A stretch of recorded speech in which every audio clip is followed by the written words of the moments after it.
Shalom! Hoje nós estamos no 20º dia do nosso jejum, encaminhando para o fechamento dele. E mais uma vez o Senhor quer que continuemos no estudo do versículo de Daniel 11:31, que fala sobre a terrível profanação do templo e principalmente sobre cessar os sacrifícios diários. Ontem nós falamos muito a respeito disso. Então Daniel 11:31 fala assim: seu exército tomará a fortaleza do templo, contaminará o santuário, acabará com os sacrifícios diários e colocará ali terrível profanação. Ontem eu passei vários versículos que falam sobre nós como templo do Espírito Santo, quais seriam os sacrifícios diários que o espírito do anticristo estaria interrompendo na nossa vida. Então nós entendemos que a falta de obediência, a falta do amor ao próximo, a falta de amor a Deus, a submissão a Deus,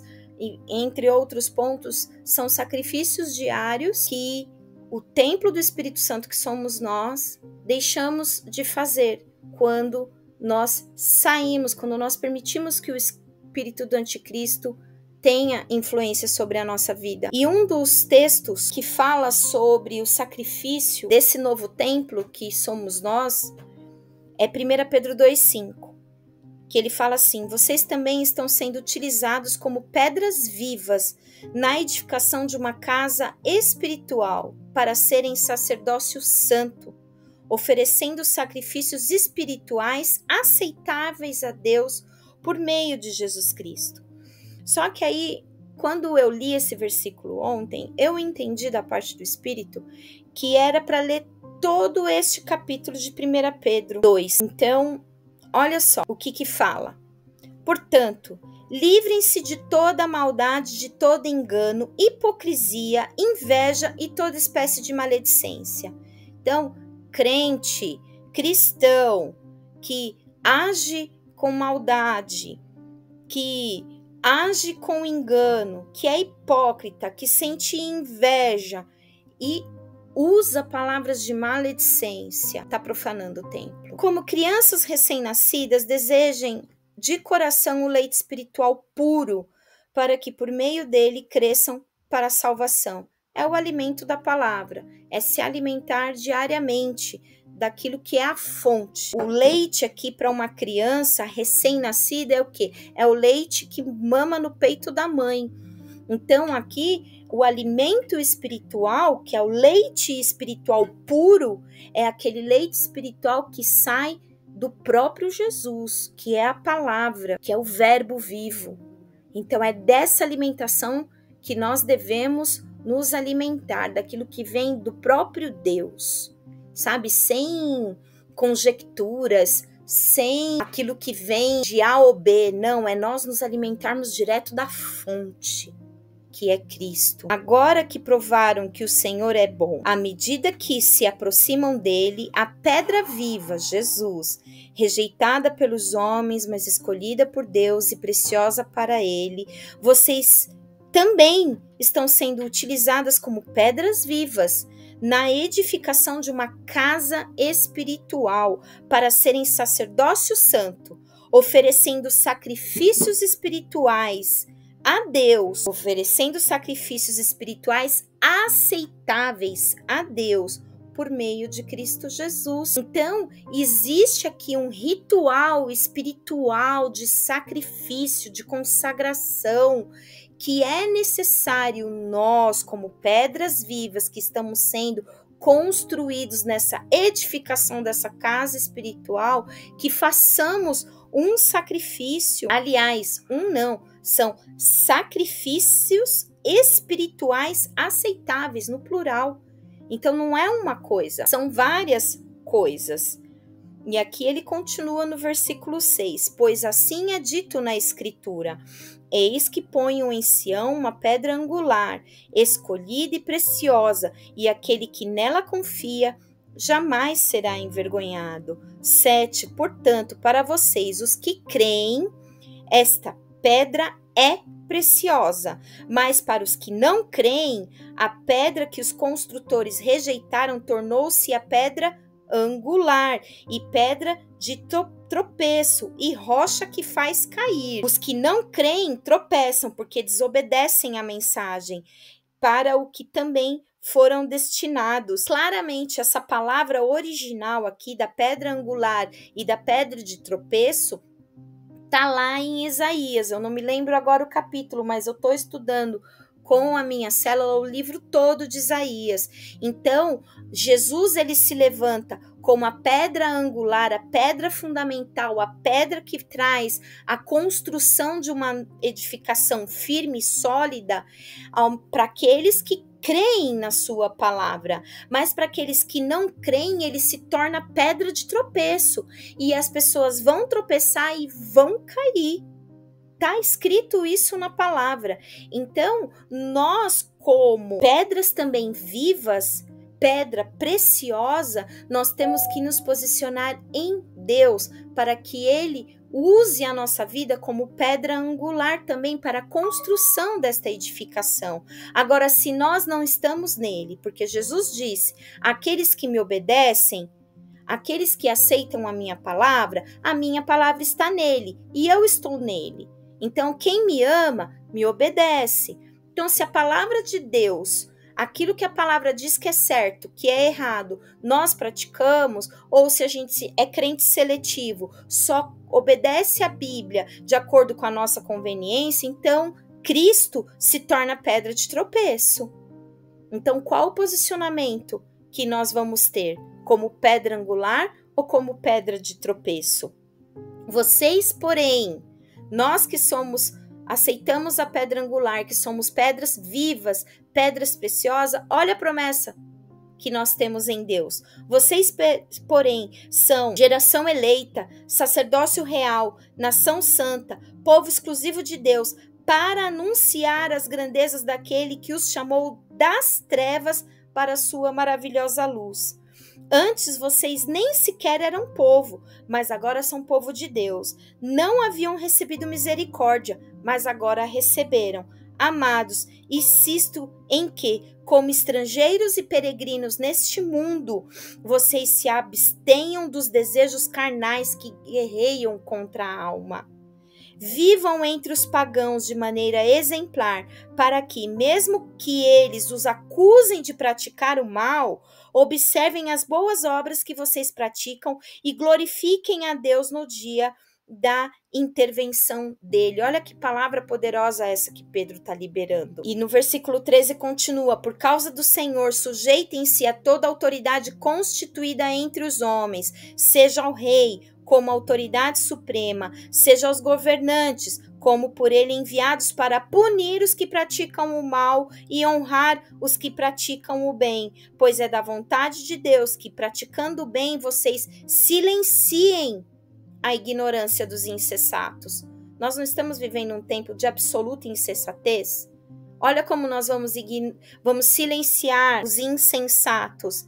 É fazendo a vontade de Deus, praticando o bem. É difícil, né? É difícil, eu concordo, é muito difícil, mas é isso que o Senhor espera de nós neste tempo. Vivam como pessoas livres, mas não usem a liberdade como desculpa para fazer o mal. Vivam como servos de Deus. Eu estou fazendo isso pelo bem da nação, eu estou fazendo isso pelo bem da igreja, e no fim, não é o que Deus espera. Tratem a todos com o devido respeito, amem os irmãos, temam a Deus e honram o rei. Meu pai, como é difícil, né? Praticar essa palavra. Amar os irmãos tá fácil. Temer a Deus tá dentro. Agora honrar o rei, honrar um rei que pragueja, que fala mal das coisas de Deus, que é mentiroso, que faz de tudo para arrancar nossa liberdade e para trazer a malignidade ao nosso país. Olha o que aconteceu hoje. Israel cortou de vez as relações com o nosso país, porque o Itamaraty simplesmente ignorou o pedido de Israel para colocar um novo embaixador aqui no Brasil. Ou seja, o Brasil não quer relações diplomáticas com Israel. Mas nós temos que honrar aquele que nos governa. É obediência à palavra. Escravos, sujeitem-se a seus senhores com todo o respeito, não apenas aos bons e amáveis, mas também aos maus. Porque é louvável que, por motivo de sua consciência para com Deus, alguém suporte aflições sofrendo injustamente. Pois que vantagem há em suportar açoites recebidos por terem cometido o mal? Mas se vocês suportam o sofrimento por terem feito o bem, isso é louvável diante de Deus.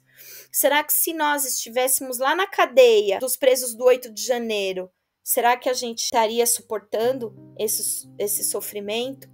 Eles não fizeram mal. A gente sabe que tem muitos lá que estão presos injustamente, que não deveriam estar lá. Será que a gente estaria suportando isso no lugar deles?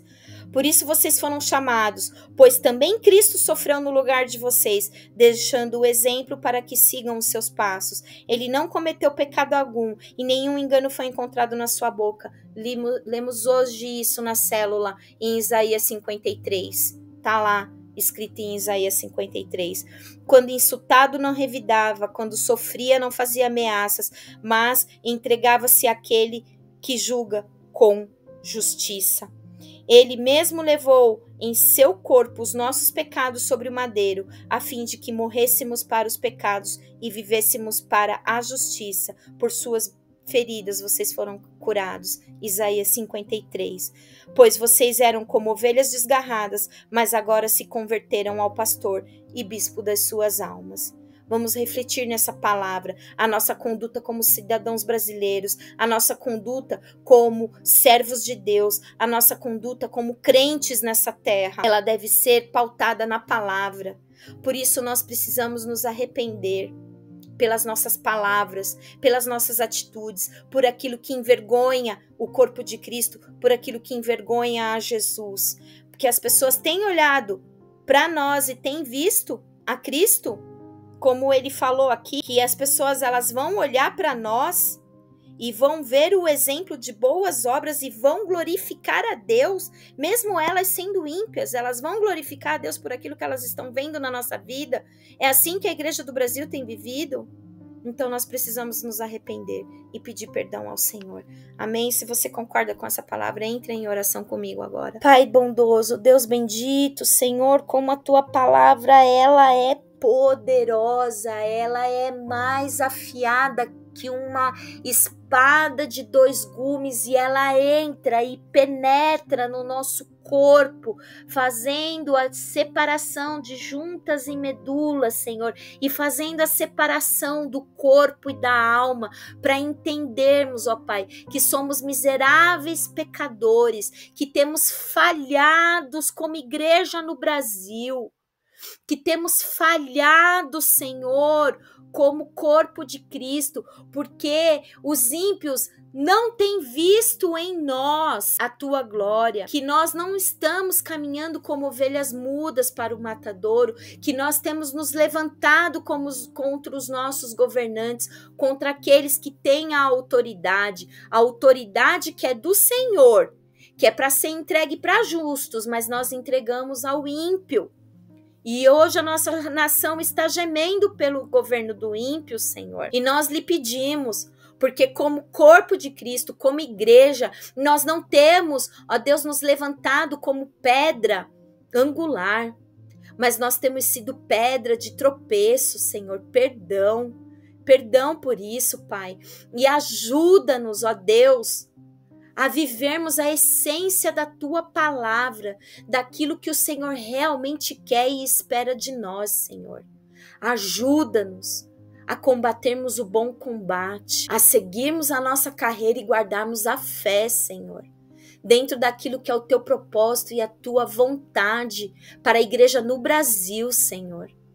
Não sabemos, Senhor, qual é a verdade absoluta da tua palavra quanto ao arrebatamento. Se o Senhor vem buscar a tua igreja antes do arrebatamento, antes da grande tribulação, durante a grande tribulação ou depois da grande tribulação, não sabemos. A interpretação fiel e real, só o Senhor sabe. Mas que o Senhor nos ajude a estarmos preparados para qualquer um destes momentos, antes, durante e depois da tribulação, Pai. Que sejamos realmente pedras vivas, que clamem, que mostrem a realidade espiritual, a verdade espiritual, que possamos realmente, Senhor, apresentar a nossa obediência fiel à tua palavra como sacrifícios que agradam a ti e que são a verdade do teu reino, Pai. Ajuda-nos, porque não temos vivido essa plenitude da tua palavra, Senhor. Ajuda-nos, Jesus. Ajuda-nos, perdoa os nossos pecados e abre os olhos dos líderes da tua igreja, dos pastores, dos líderes de célula, dos diáconos, dos presbíteros, dos mestres, dos apóstolos, dos profetas e dos evangelistas, Senhor. Abre os olhos de toda a liderança da tua igreja para vivermos realmente essa igreja santa, edificada e fundamentada na tua palavra, que é verdadeira e que é justa, Senhor. Oh Deus, quando nós nos aproximamos da tua palavra e nós vimos a essência da tua palavra, nós chegamos à conclusão que a tua igreja está muito longe de ser aquilo que ela foi chamada para ser neste tempo do fim. Então levanta uma geração de líderes, Senhor, completamente comprometidos fielmente com a verdade da tua palavra, Senhor.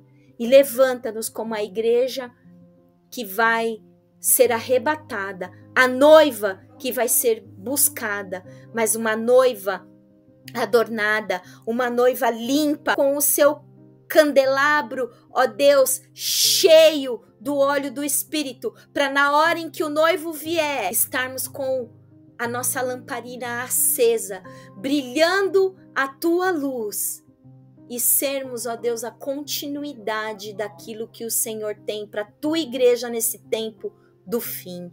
É o que eu te peço, Senhor, a começar em mim, a começar pela minha célula, pelo grupo da célula, a começar pela minha família espiritual e a minha família de sangue, Senhor, a começar pela minha igreja local, Pai, pela igreja nacional, Senhor, e pela tua igreja no mundo, possamos alcançar o Brasil e as nações com essa verdade da tua palavra, Senhor. É o que eu te peço, em teu nome, Cristo Jesus, meu Senhor, meu Salvador, meu tudo, meu guia, meu Jesus. É em teu nome que eu te peço isso. Amém, amém e amém. Deus abençoe e até amanhã para o último dia.